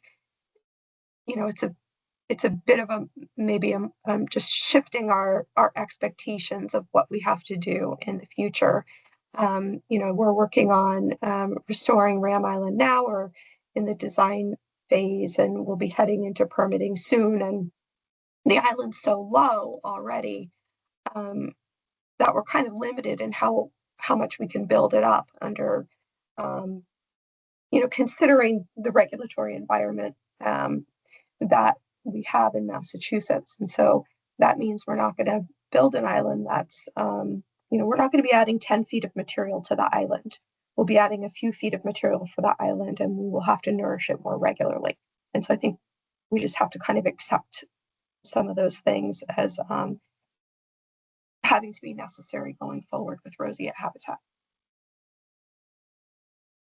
Yeah, that's a great point, Carolyn. Because I know there's also been a lot of talks on Great Gull about what do we do, because the revetment is, the big rocky revetment is eroding underneath, and that would cost a lot of money to replace or move the rocks or whatnot. Thankfully, Great Gull has a lot more elevation overall, so that's where we're trying to use nest boxes, etc., and vegetation to create more nesting habitat upland.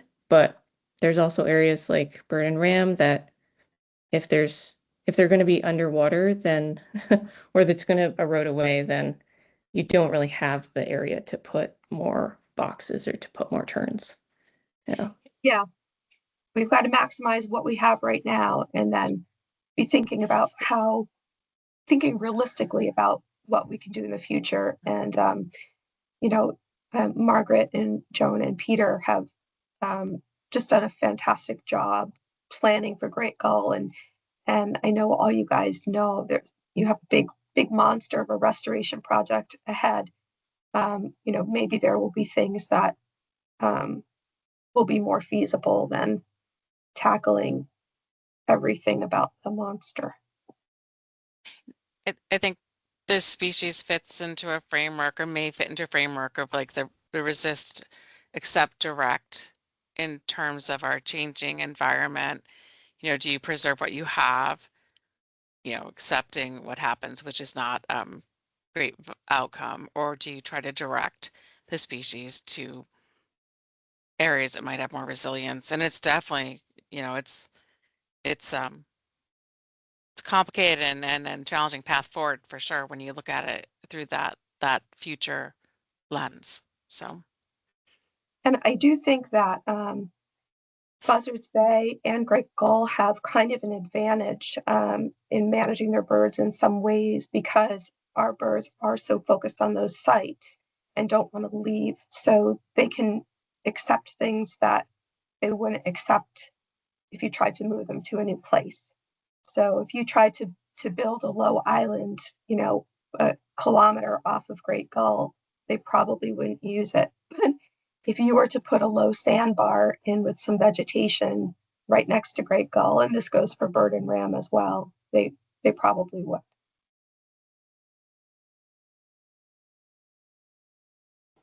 That's thinking about barges and things too as well. I know it's been thought of too, and yeah, lots of things. Margaret?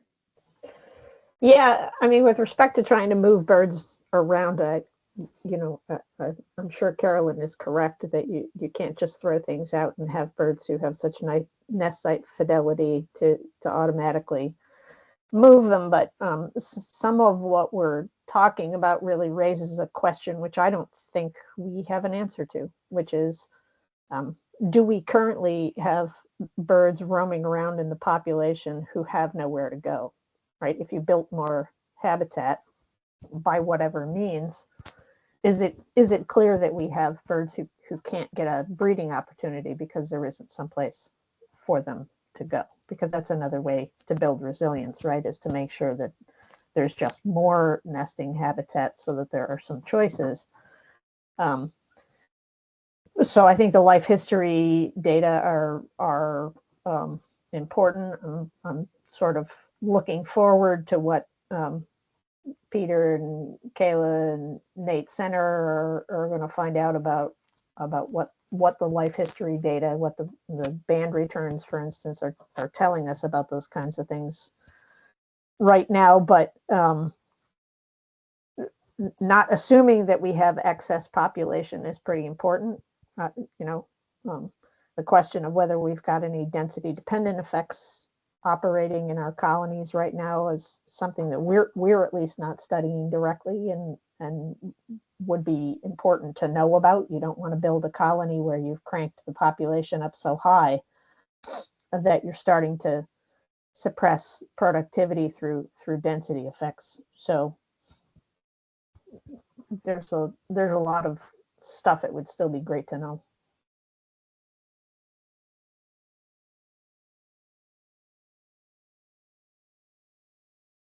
Carolyn? Yeah, I totally agree with Margaret. It'll be really important to understand more if we have non-breeding birds hanging around in insignificant numbers. After we did the restoration at Bird Island, we had such a rapid and significant increase in roseate terns without seeing a significant increase, in fact, probably a decrease in productivity. So it does beg the question. As far as density dependence, we definitely see, I think, those effects in Buzzards Bay annually. When our chicks are just struggling to survive. But I'll start worrying about that more when our population starts declining. As long as it's still increasing, I think it's I can just look at increased population size as pure benefit.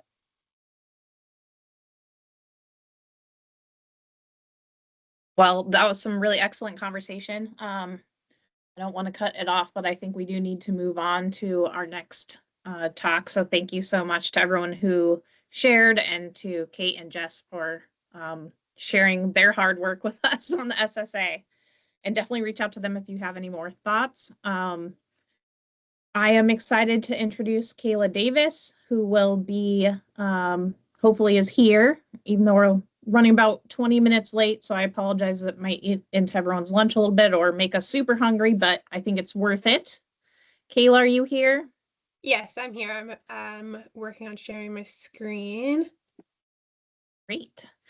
And so Kayla's going to be discussing the PVA that was mentioned during this past discussion and her work on it. So take it away, Kayla. Thank you so much, Allison. Let me go ahead and start my timer because I got a little excited in planning this talk and put in a lot of material and had to take out some things. So thank you again for the introduction, and thanks for having me. My name is Kayla Davis, and like was just mentioned, I'm going to be talking about a population viability analysis for the Northeast population or Northwest Atlantic population of roseate terns. And this is work that I've just started in a new postdoc. I've been in the position now for just about a month at UMass Amherst, and I'm working with Nate Center and Peter Payton, and we're particularly focused on assessing the potential impacts of offshore wind energy development. But there are a lot of threats that were just talked about that, I want to consider in these population viability analysis scenarios. So I'm really open to conversation about this and open to your feedback about things that we should consider for the future population viability of this population. There we go. Some of you may know me from working in the system previously. So when I was but a child here working on Cape Cod, I did my master's at Virginia Tech on this system, focusing on the staging demography of Roseate Terns. A couple of our papers from that work are listed here. So I'm really excited to come back after my PhD and then another postdoc that I had just wrapped up at University of Saskatchewan. So I focused on demographic modeling and honing in my quantitative skills. So I am bringing that back to the system that I've been thinking about for the last 10 years. So with that, the rest of the presentation, I'm going to focus on our project objectives, what we have planned for this population viability analysis. I want to talk a little bit about the analysis tool that we plan to use, the data that are required, and some of the benefits that this approach confers. And then very briefly, I will talk through the expected results, a few very preliminary results for Great Gull Island, and our next steps on this project. So we are early on in this project, of course, but our objectives that were laid out in the proposal are first to gain an understanding of a robust understanding of this population's demographic rates by developing an integrated population model, or IPM, based on count and demographic data. We are focused in our PVA, our population viability analysis, on looking at the risk to the population of offshore wind energy development. So this is going to be based on, this exposure risk categorization is going to be based on tracking data and information from folks at BRI using the SCRAM model. This diagram, this map at the bottom here is from the work of some of the folks at BRI, the great work that they have done to look at collision risk. And we are, not only focused on the direct mortality from collision risk, but also some of those potentially sublethal effects that birds could be picking up if they are having to travel further for foraging. So, this is something that I'm not exactly sure, to be frank, not exactly sure how to quantify at this point. We might have to make some assumptions in our model about what those risks might be, but these are things that we want to incorporate potentially as covariates in our model on productivity and survival. And then finally, as a last step, we want to build a coupled integrated population model, Bayesian population viability analysis, or IPM BPVA, to project the resilience of this population to future offshore wind energy development, as well as other types of environmental changes. And so this is where, we would be looking for input to develop the strategies or scenarios that we would be incorporating into this population viability analysis for our future projections. I do want to talk a little bit about the modeling approach here, because I really love integrated population models, or IPMs. They leverage multiple data types in a unified analysis. If you're not familiar with them, this is a conceptual diagram of the modeling framework. So in purple hexagons are the different data sources. So there are multiple different data sources within the model. We're estimating multiple different types of biological parameters across the model. So that's depicted with the tan ovals. And then, of course, there's different types of sampling error that are incorporated into the models, and that's shown in red squares. So the typical IPM includes multiple submodels within this one big IPM large model. And typically those submodels include some productivity model that uses reproduction data that's shown with this green box, some type of survival model. The simplest case is like a Cormack-Jolly-Sieber model that uses capture-recapture data. or survival type data that would be depicted in the blue box here. And then kind of the backbone piece that brings all of these different components together is the population submodel, which is depicted in the gray box. And that uses census or other survey type data. What I really like about this modeling approach is that because all of these different components, demographic components, are linked to population size data, we can gain a really mechanistic understanding of how these different demographic rates are contributing to population change, which gives us a really powerful look into what is driving population change. So I'm going to give a couple of examples of how I've used IPM BPVAs or to look at different management scenarios, and then how I've looked at different ways that demographic rates contribute to population change with a couple of different examples from previous work, just to give you an idea of what is possible with this framework. So I'm showing here an example from some work that I did with black terns, where we did an IPM BPVA, and we looked at 5 different PVA scenarios. We had a couple different climate scenarios, which we incorporated into our model as a covariate on adult survival.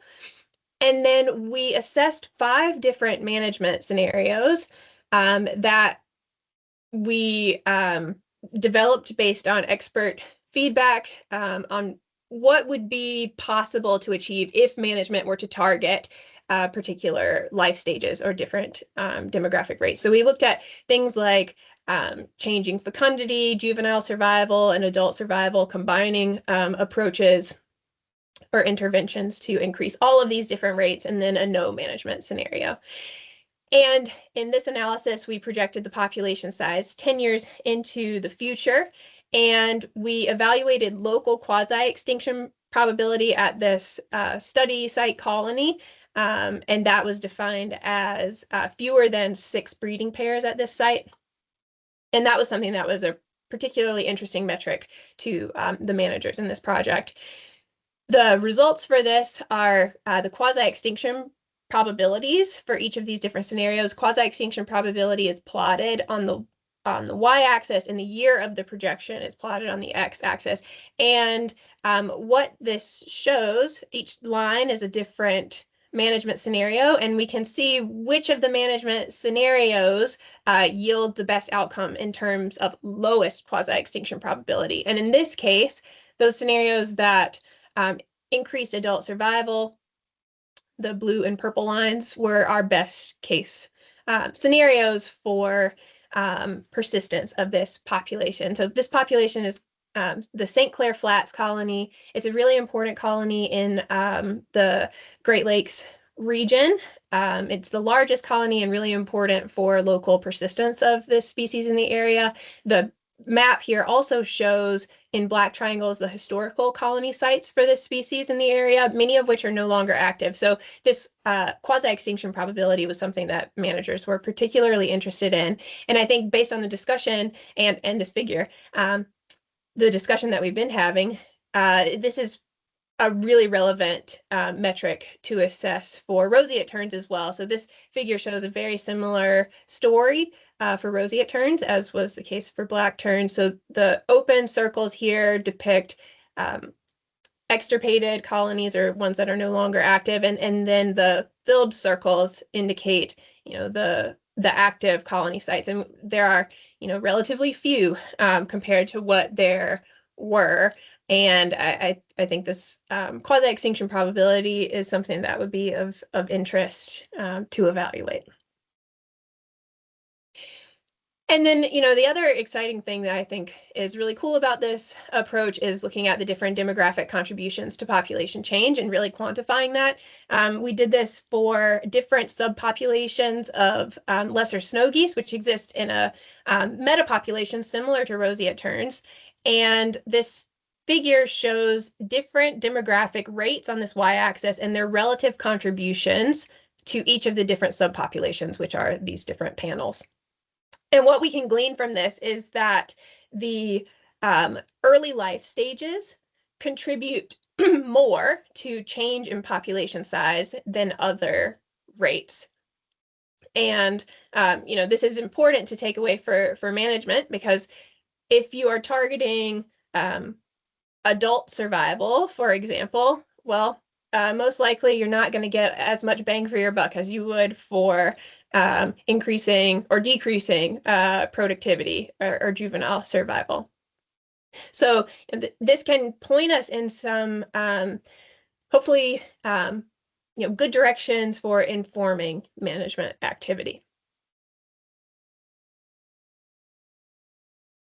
So the expected results that we are hoping for are, of course, to estimate those demographic rates, particularly survival, productivity, and population sizes, both at the colony level and metapopulation levels. Of course, that PVA will allow us to assess the population level impacts of wind energy development. So, we have to figure out how we are going to incorporate exposure risk into our IPM and BPVA scenarios to project our future population impacts. That's something that we have yet to determine, but also as a component of that PVA, we're really wanting to make sure it reflects the real concerns for this population. So incorporating other scenarios like sea level rise and density dependent effects, those kinds of things are all possibilities to add to these different scenarios. And then finally, determining those proximate mechanisms that drive population change can really identify those important rates for management. Okay, very quickly, I've been working on focusing on some survival estimates for Great Gull Island only, focusing only on the years for which that we have resighting data. Don't pay too much attention to years prior to 2021 here. Those are just means, which are probably not too accurate because they reflect the high degree of uncertainty in some of these other estimates. But this exercise was really to identify if we can estimate age-specific survival. And one thing to take away is that apparent survival is barely identifiable for those pre-breeding age classes, which are the red and yellow points. There's the bottom panel shows the detection probability or resighting probability, which is very low for those age 1 and age 2 individuals, which we expect because they don't come back to the colonies in high numbers. So moving forward, the future efforts will probably be focused on estimating survival of age classes 0 to 3, 3 to 4, and then 4+. But as Jeff has pointed out, those younger age class birds are seen at the staging grounds with more frequency than they are at the breeding colony. So the staging data may make it possible to estimate those age-specific survival rates. And then the immediate next steps are to build these same kind of survival models for other colonies with resighting and recapture data, combine all of the colonies into a multi-site model to estimate potential movements among colonies, and then include the staging season resites into our model to allow one more precise survival estimation, but the staging period is also probably when birds are more exposed to the wind energy areas. And so that is an important time period for us to incorporate into our model for the most realistic PVA scenarios. Okay, I don't have much time for questions, I think, but I will monitor the chat and my email is listed here if you would like to ask any questions. Thank you. Awesome. Thanks so much, Kayla. We will move on to the next talk, but there's going to be a combined discussion period that can cover both Kayla and Jen's talks. So I will move on to Jen, who's going to be talking about her work with the bird banding lab and kind of some tips and tricks for us to make sure that we are getting the data we need and giving her the data we need. Yes, I'm pulling up my PowerPoint. Hold on. No problem. Where'd it go? Okay. I'm like, where did it go? All right.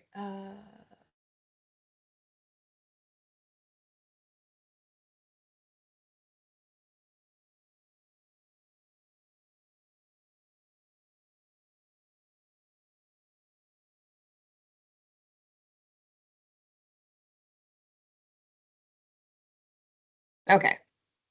Everybody can see? Looks good. Okay. Hold on.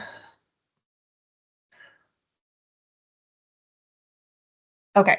So I'm going to go through these slides pretty quick. I know you guys are kind of back in time. Maybe you'll be able to save some if I go pretty quick.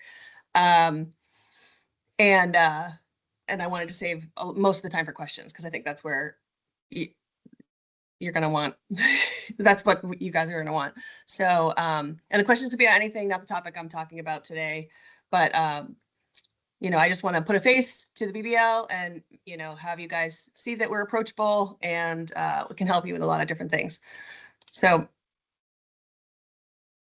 I just wanted to jump in and talk about the benefits of cooperatives and working groups. Most of you are in them, so you know what I'm talking about. You know what I mean. You're clearly part of one, so you've seen these benefits. The one I want to focus on today is the fact that it consolidates and disseminates information piece. So we all know that working groups have a collective memory. The best brand of scope, the best way to hold a bird, the best banding techniques, tips and tricks of the trade that are collected and then shared with others. And, you know, we're so easy to share these little nuggets of wisdom, but then we're reluctant to share the culmination of our work, the data, right? But that's the most important piece because it's these data that, you know, that's where we learn things and where we can affect change. And, you know, whether that's ultimately through management and conservation or policy change or whatever. So why do it? Well, because it's important. And we've had a few of you already reach out asking and requesting data from us. And those requests have asked for recites or encounter information to be included. Unfortunately, we haven't really been able to provide you with the stuff of the standards that you're looking for. Some of you might remember me giving a talk 2 years ago to the same group about our new Bander portal and how, you know, you can submit your reciting data through us that way. You can submit your historic data through us that way, that it was easier now and that we were willing to help and that we could be your collective repository of information. Well, only a few of you took me up on the offer. So the current state of our recites in our database is still pretty low, and or it's biased towards one or two of the colony sites that have actually been getting the data into us. You know, it's hard for us to give you the data you want when we don't have it. So how can we be helpful? Now, you know, you all know that a requirement of keeping your permit is that you have to submit your banding data to us. And I also want to remind you that if you're adding an ox band to an already banded bird, that is still considered a banding, even though it gets entered as a recapture. It's still a requirement because we need to know that you've added an ox band to the bird. So, you know, so like, yeah, but why not even take it a step further and give us all of the recaptures and let us be the centralized data repository for you. In addition to having all that data in one place, it gets extra reviews because our system checks it for errors. So it gets an extra set of QA/QC. Some of you might already be aware of this as I've reached out to you and said, hey, we're having data discrepancies because colony A gave us their recites, but it's not matching what you provided in your data information and your banding information. So we've been able to fix some discrepancies. And that way, when you need data, you don't have to ask 10 other different partners in your cooperative for something that one place can provide.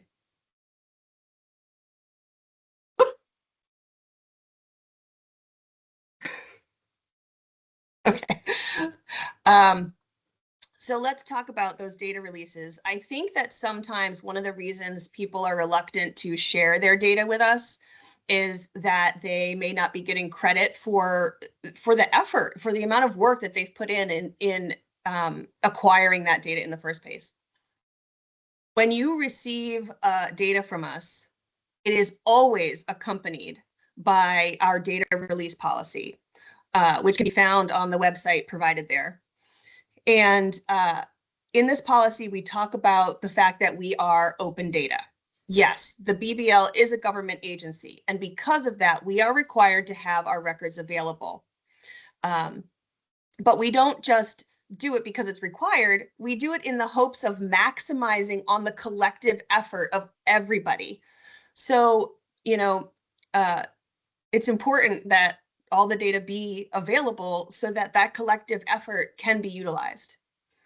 It talks about how to cite the data, and there's a section specifically there to address publishing on data that was not collected by the author. So it's under section 5, labeled permission to publish.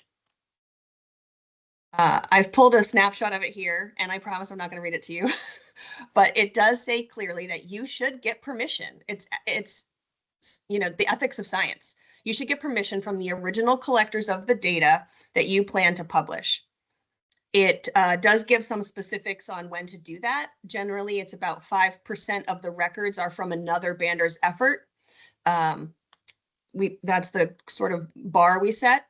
And we can provide you with the contact information for those banders should you need it.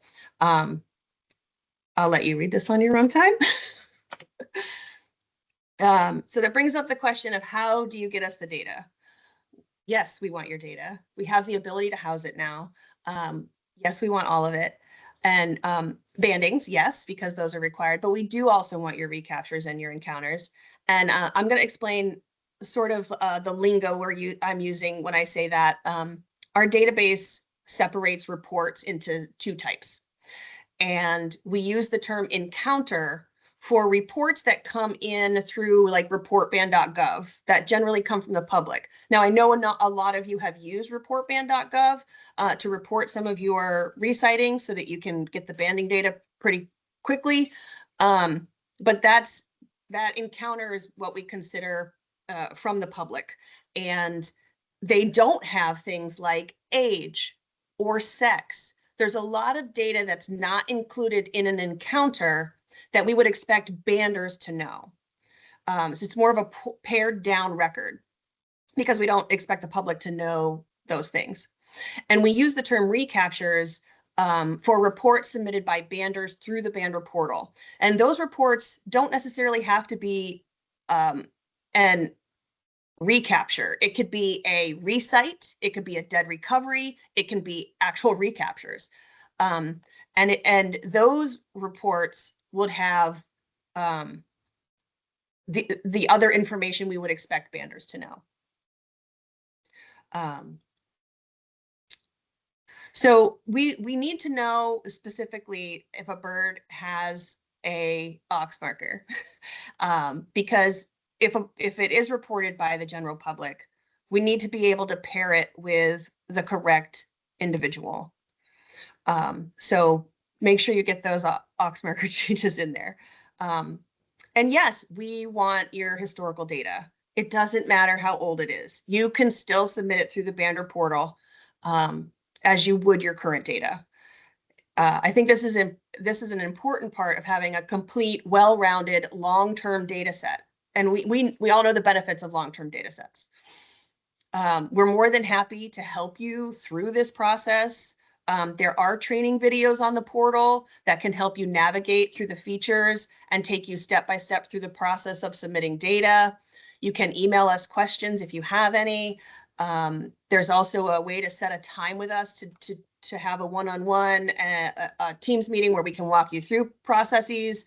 I've added my personal address here in case you want to specifically reach out to me. I am the Roseate Tern point of contact at the bird banding lab.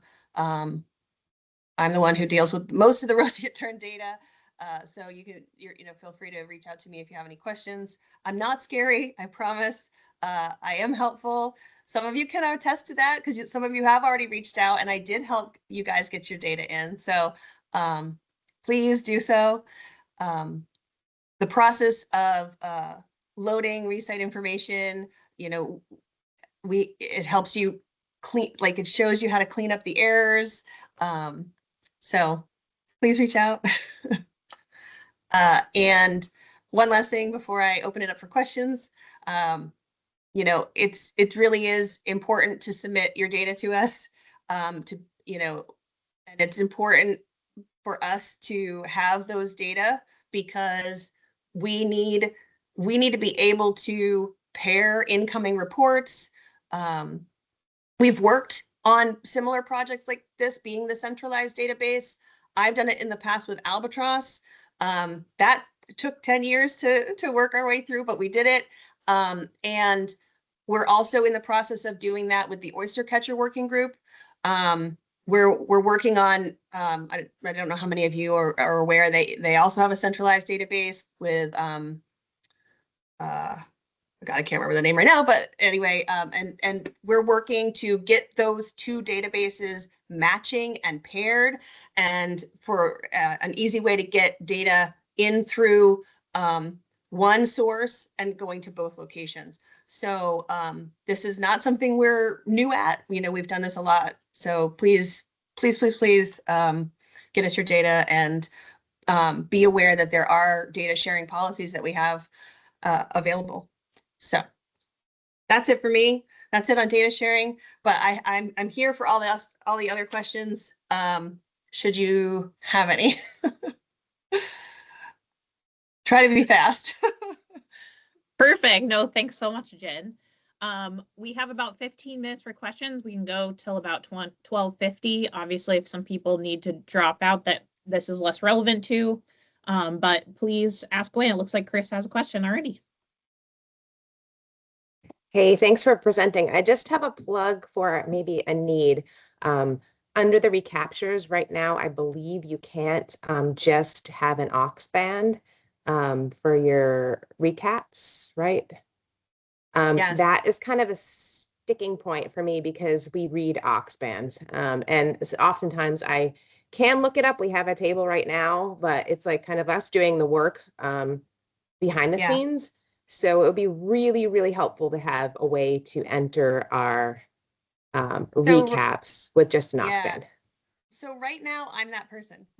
If you were to send me a file, I can fill it in with the band numbers prior to loading. Like if you're ready to load, thank you, and you have it ready, you can send it to me. I can pop in the aux mark or pop in the band numbers and send it back to you for loading. So that is what the people who have reached out to me, that is what I did last summer was, or the summer before, I forget, but I was popping in bands for people, which that will be reduced, or that problem will be reduced hopefully if we get the data in, and then we could do a data pull and you guys could have a table that just matches them for you, right?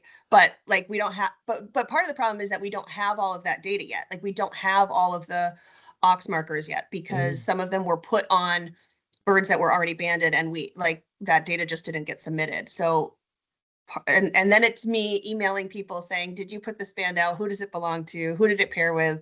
So right now it's just me. I hear you though. Okay, great. Thank you. And I will send you my recent. Yeah, just send it. Do you know what you just got yourself into? No, I'm kidding. I know. Well, that's why the Albatross data set took us 10 years, because that was sort of the biggest problem. But now that there has been a data pull where we've done a lot of pivot tables and stuff, and in an Excel file aside, and we can easily do the matchy match. Right now it's just me pulling them individually one by one out of the database. Okay. Thanks so much. I'll make a note to Yeah. myself to reach out to you for like some sort of format, whatever you wanted it. Okay. Okay, perfect. Thank you so Yeah. much, Jennifer. Jeff? Yes, and if Jen has any problems, she contacts me and we'll sort it out. Yeah, Jeff's been really helpful with our, so a lot of the public will report aux markers only, and they go into our system through reportban.gov, and they go into our system where they get looked at by another individual. And if it's a roseate tern and we can't quite read the band number, we say, Jeff, who is this? So yeah, he's been super helpful at helping me match stuff that we don't necessarily have or can't read and don't know. So, yep.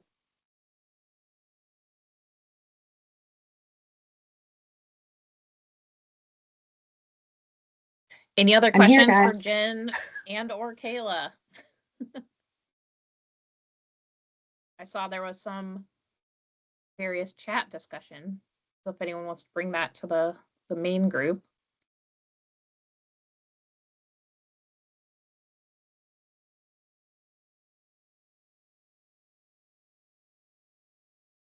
All right, sorry, all. I know everyone's getting hungry, but definitely I know that everyone's going to be around hopefully for a little bit longer. And if not, if either of you have to leave and people have any questions for you, we can make sure we get you all connected.